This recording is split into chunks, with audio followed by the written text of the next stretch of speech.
하나님 말씀 창세기 1장입니다. 창세기 1장 1절에서 끝까지 말씀 교독합니다. 1절 말씀 제가 먼저 받들어 봉독드립니다. 대체 하나님이 천지를 창조하시니라. 땅이 혼돈하고 공허하며 흑암이 덮여 위에 있고 하나님의 신은 수면에 운행하시니라. 브레시드 바라 엘로임 에트하 사마임 부에트하 아렛. In the beginning God created the heaven and the earth. 대체 말씀이 계시니라. 이 말씀이 하나님과 함께 계셨으니 이 말씀이 곧 하나님이시니라. 그가 하나님과 함께 계셨고 만물이 그로 말미암아 지은 바 되었으니 지은 것이 하나도 그가 없이는 된 것이 없느니라. 땅이 혼돈하고 공허하며 흑암이 깊음 위에 있고 하나님의 신은 수면에 운행하시니라. 하나님이 가라사대 빛이 있으라 하심에 빛이 있었고 그 빛이 하나님 보시기에 좋았더라. 하나님이 빛과 어둠을 나누사 빛을 낮이라 칭하시고 어둠을 밤이라 칭하시니라. 저녁이 되며 아침이 되니 이는 첫째 날이니라. 아침 저녁 어둠 빛 낮과 밤 하나님께서 칭한다. 빛이 있어라 하는 이 표현, 칭한다 하는 이런 말씀, 이런 표현들 성경에 있는 표현입니다. 우리가 지금 쓰고 있는 지금 여러 가지 단어들, 언어들, 우리가 이 여러 가지 쓰는 언어 중에서 빛이 있어라 하는 이 표현을 우리는 지금 쓰고 있는 언어들을 가지고 다시 한번 표현할 때 하나님께서 천국을 만드셨다 이렇게 이야기하는 거죠. 왜 그러느냐? 천국이라는 언어는 빛이 있어라 할 때는 쓰던 언어가 아닙니다. 적어도 우리가 성경에 근거해서 빛이 있어라도 성경에 나왔다. 성경에 있는 표현이다. 또 한편으로는 천국이라고 하는 표현도 우리가 쓰려고 하는 것은 적어도 예수님 오시고 나서부터 이것이 일반화된 거예요. 일반화. 물론 그전에도 예수님 오시기 전에도 천국이란 말이 있었습니다. 있던 말을 예수님께서 오셔서 천국이라고 하는 표현을 썼고, 그리고 그 쓴 것을 통해서 오늘 전 인류들이 천국이라 하는 이런 표현들을 일반화되어졌다. 그래서 일반화되어진 이 표현을 가지고 2012년 이후에 창세기 1장 1절에 빛이 있으라 하고 하는 이 표현을 우리는 천국을 하나님은 만드셨다 이렇게 해석하는 용어로 우리가 쓰는 거죠. 왜 이 말을 천국이라고 빛이 있으라는 말을 천국이라는 말로 대치할 정도로 되느냐 할 때는 거기에는 빛이 있으라로부터 분리되는 빛과 어둠을 본단 말이죠. 빛과 어둠, 어둠에서 분리되는 빛. 다시 하면 빛으로 말미암아 어둠 자체가 구체화되어지고 하나의 어떤 개념화 이래 되어지는 것을 본단 말이에요. 이런 내용은 우리가 일반적으로 지금 현재 우리가 알고 있는 내용을 가지고는 빛이 있는 곳에 어둠이 있다. 이거는 안 맞는 거예요. 맞지 않는다는 거예요. 여기서 이제 개념이라고 하는 이 내용하고 현재 알고 있는 우리가 일반적으로 알고 있는 개념하고 그 내용을 가지고 빛이 있어라 들어가면은 안 맞다. 맞지 않는 거예요. 그래서 빛이 있어라를 통해서 구분이 되는 어둠, 그것이 있기 때문에 우리는 여기서 빛이라고 하는, 빛이 있어라 하는 이것은 하나님께서 인간을 중심으로 해서 만들어지는, 인간이 존재하기 위해서 형성되어야 될 어떤 공간, 어떤 환경, 그것을 처음으로 조성할 때에 나타나는 표현, 그걸 빛으로 본단 말이에요. 그러면 그거를 어둠이라고 할 때 어둠이 분명히 상대가 되어질 적에 빛과 어둠이 상대가 되어지면서 빛으로 해서 우리가 이것을 천국이라 부른다면은 어둠은 뭐냐? 상대적인데 그것을 우리는 분명하게 또 예수님 오시고 난 뒤부터 분명하게 표현하는 내용 하나가 지옥이라고 하는 사탄이 거주하는 사탄의 환경에서의 있는 곳 어둠, 그 내용을 우리가 보는 거죠. 이렇게 개념 자체가 형성되어졌을 때에 별도로 이렇게 또 정리해서 하나하나 기존에 기록된 내용을 현재에 쓰고 있는 단어를 가지고 기존에 기록할 때 기록될 문서에 대해서 기록될 때엔 쓰지 못했던 내용인데 이제는 그것이 그로 말미암아 여러 가지 파생어가 나오고 여러 가지 문자가 나오고 여러 가지 언어가 나오면서 이 언어가 고착화 되는 일정한 형태가 되어질 때 기존에 기록할 때 있는 그 내용을 다시 접목해서 현재적으로 말하는 이런 내용을 우리가 해석이라 하고 우리가 말을 한단 말이죠.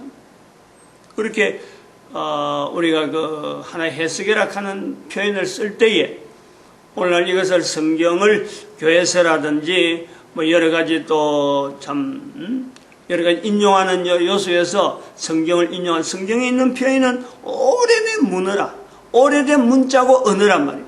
그런데 이거를 현재적으로 풀 때는 그 당시에는 쓰지 않던 언어가 지금은 그거에 연결되어져 가지고 쓰고 있는 언어가 있을 적에는 이러한 의미가 있다, 동일한 의미다 하고 연결하는 이런 요소가 있다.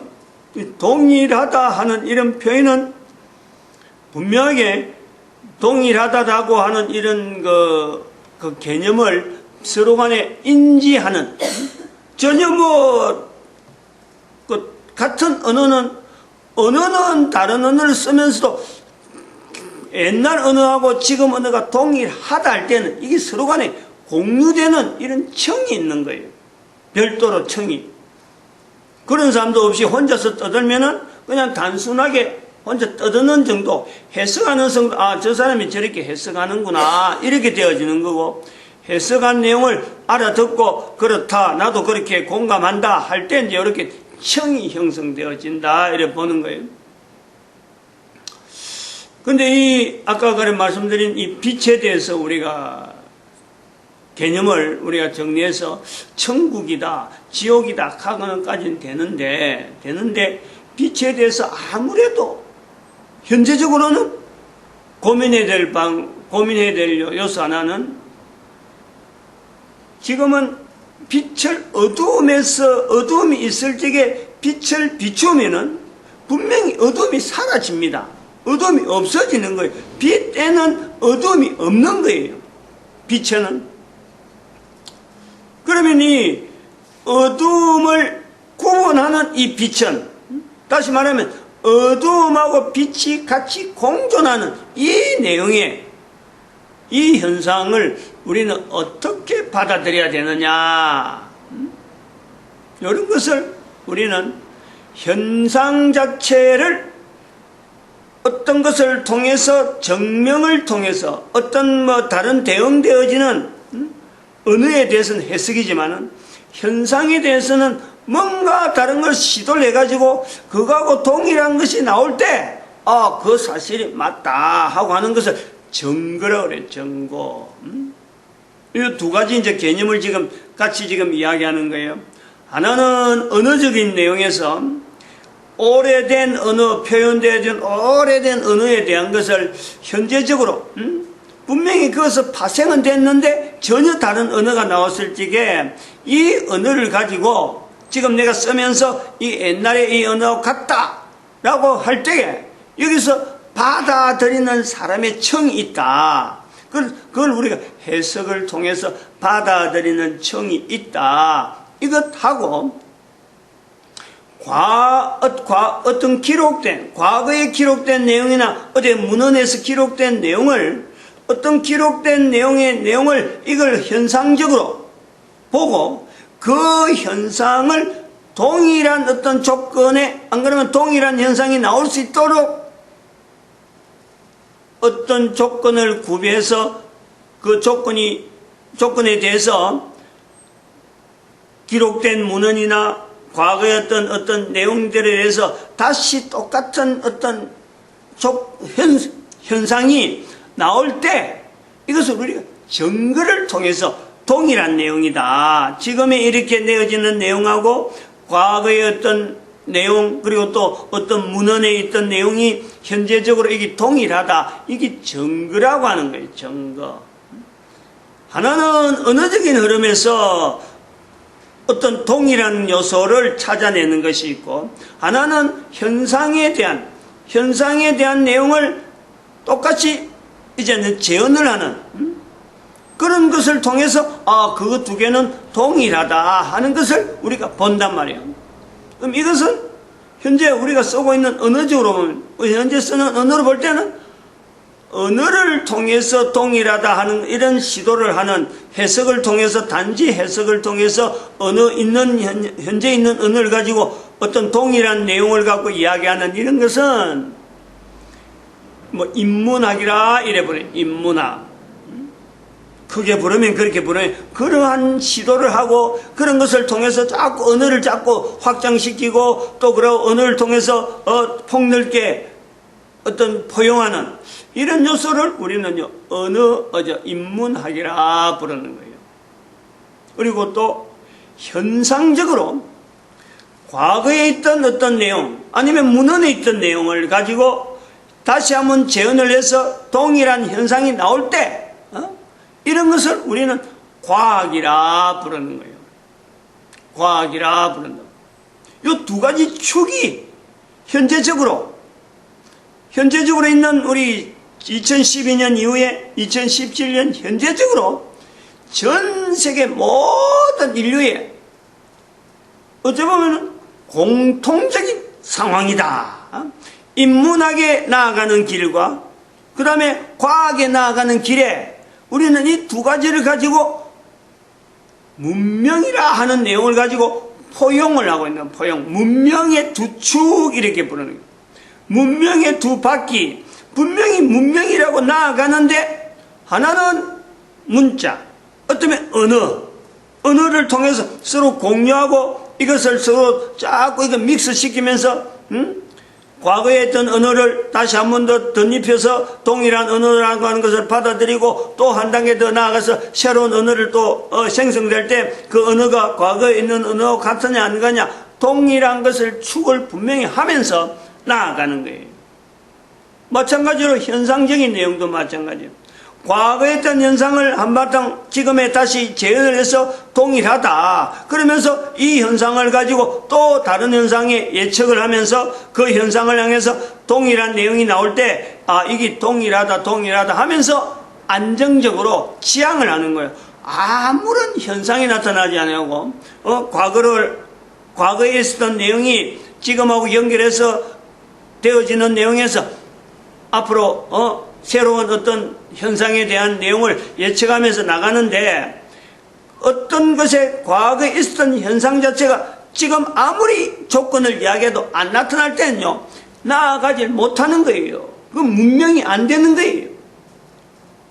우리가 지금 쓰고 있는 모든 문명, 과학 여러 가지 이야기를 하고 있는 이 모든 조건은 바로 이런 조건 자체가 기본적으로 언어와 더불어서 현상에 대한 내용에 과거에 했던 내용을 내가 지금 한 발을 밟고 그 다음에 내가 하나씩 나아가면서 여기까지 온단 말이에요.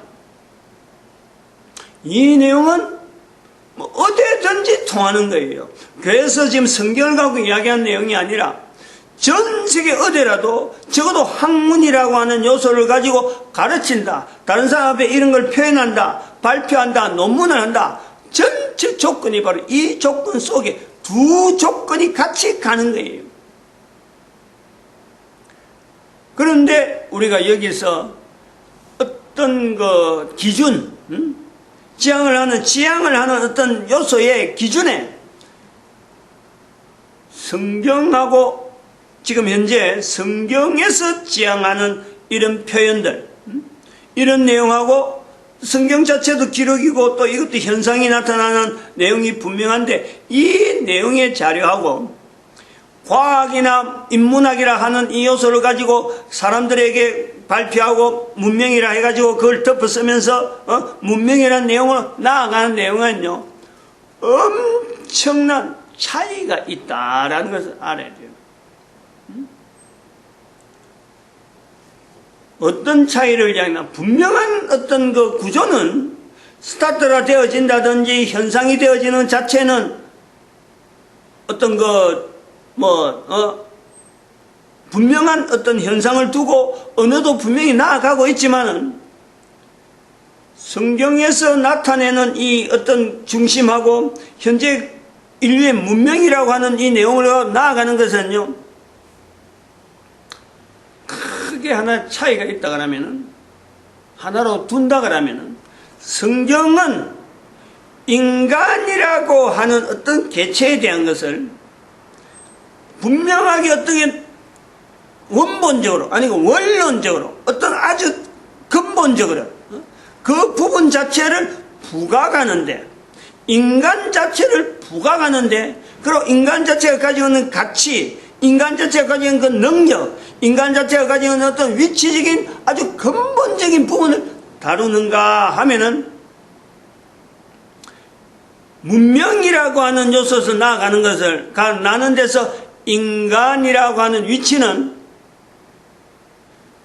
전수하는 인간, 나타내려고 하는 그런 인문학이나 과학을 나타내려고 하는 주체되는 인간, 그 개인을 나타내는데, 그 개인의 위치를 다른 사람하고 차별화시키는데, 이게 어쩌면 목적을 두고 있다라고 할 수 있단 말이에요.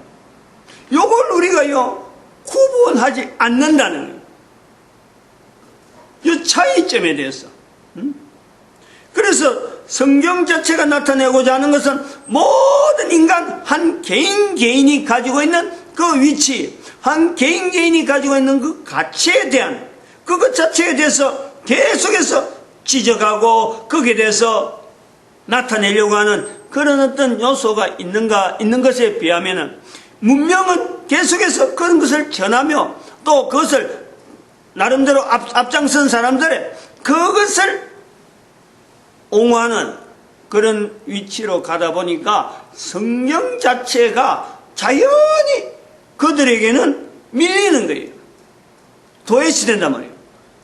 성경을 뒤다보고 있으면은 자기가 앞서 나간 이 위치에 대해서 이것이 너무나 적나라하게 이게 부당하거든.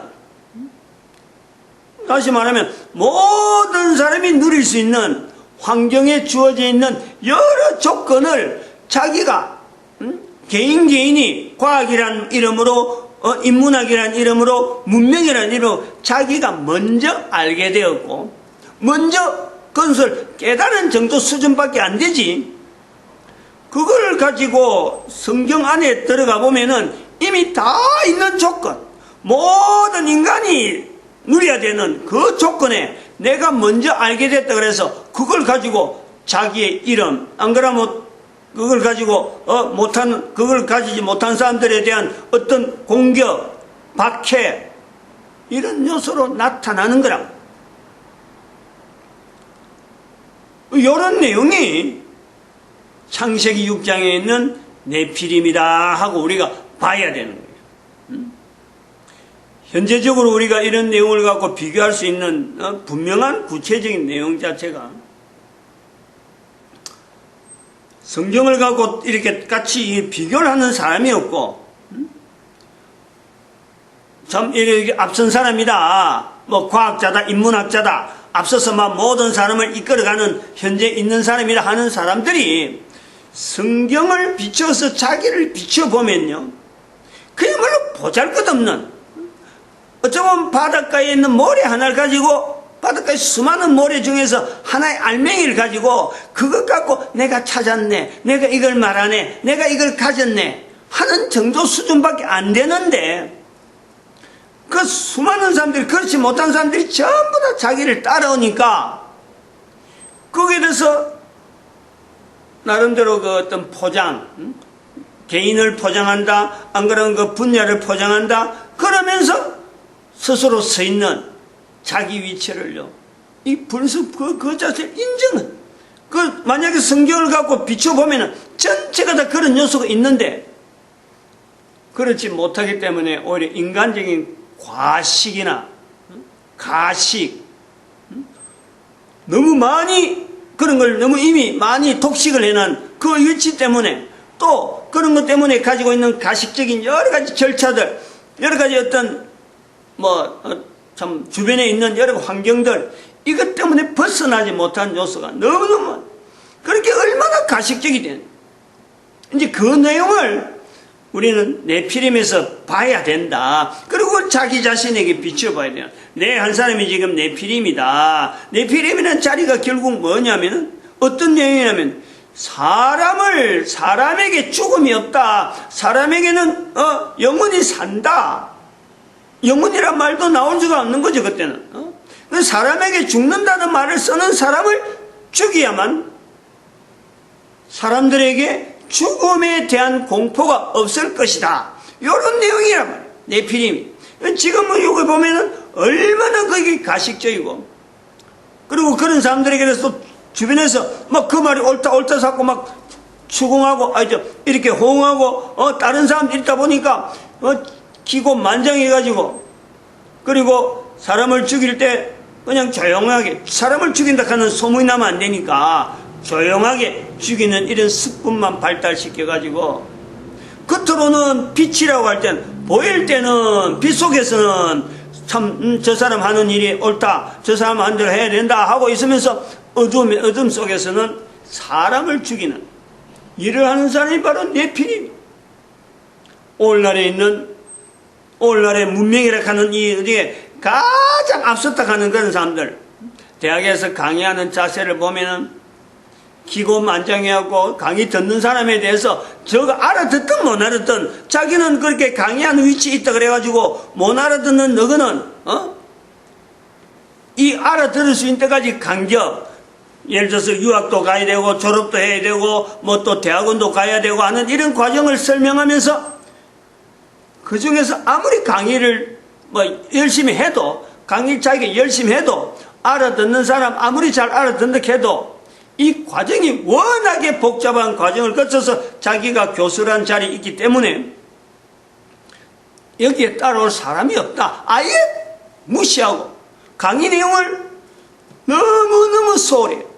정말 중심을 다해서 이 강의를 통해서 우리가 인간이 죽고 사는 문제가 된다, 이런 요소가 아닌 거예요. 자기의 위치에 대한 따라오는 것에서 과정 자체가 너무나 명백하니까 포기할 사람들이 너무 많고, 여기 강의 듣는 사람 중에서 여기까지 올 사람은 아마 거의 없을 것이다 하는 이런 딱 고정적인 위치를 정해놔갖고 말이야, 그냥 막 떠드는 거예요. 그런 것을 우리가 볼 때, 아까 비교해 보는 것은 바로 빛이라, 빛.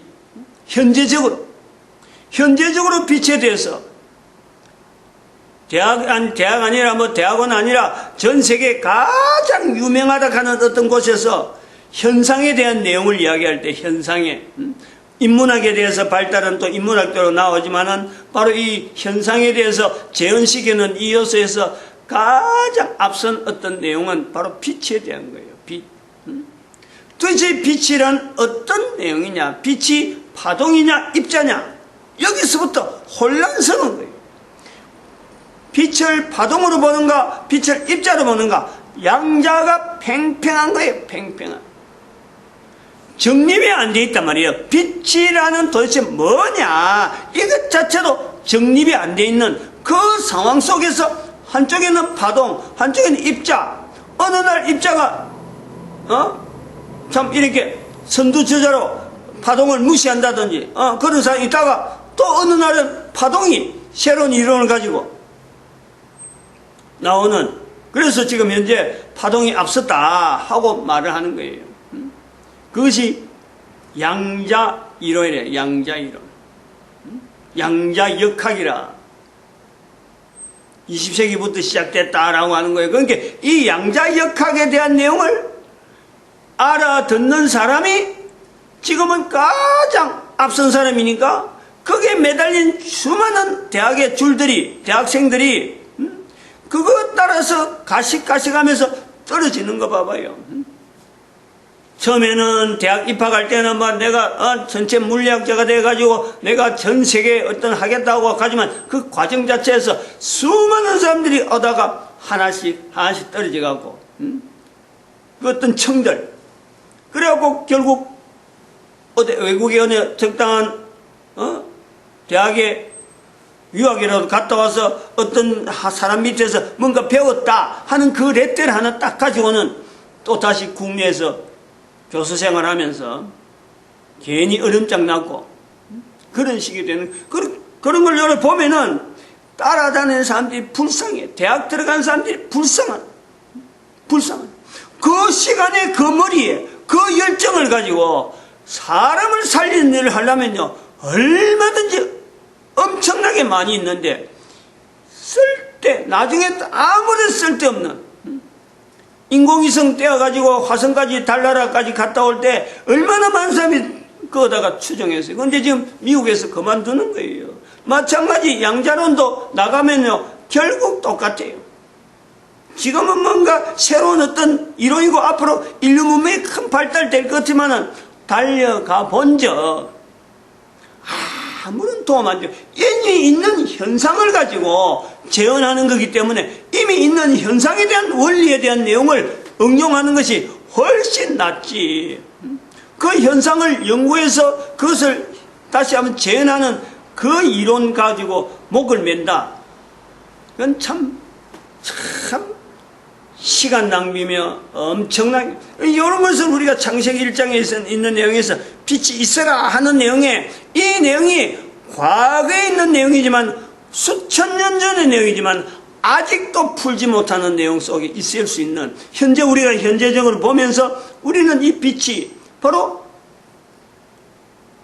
인간이 살고 있는 근본적인 환경 전체에 대한 천국이라고 하는 이 내용에다가 못을 받고 이 내용에 대한 인문적인 이 환경에 한 사람 한 사람 받아들이는 이것을 통해서 이게 더 발전되어지는 것이 이게 더 확정되어지는 것이 물리학을 통해서 괜히 양자역학 해가지고 사람을 고랑탱이 엮는 그것보다는요 훨씬 효과적이다. 그래 보고 있습니다. 마칩니다. 기도드립니다. 할렐루야.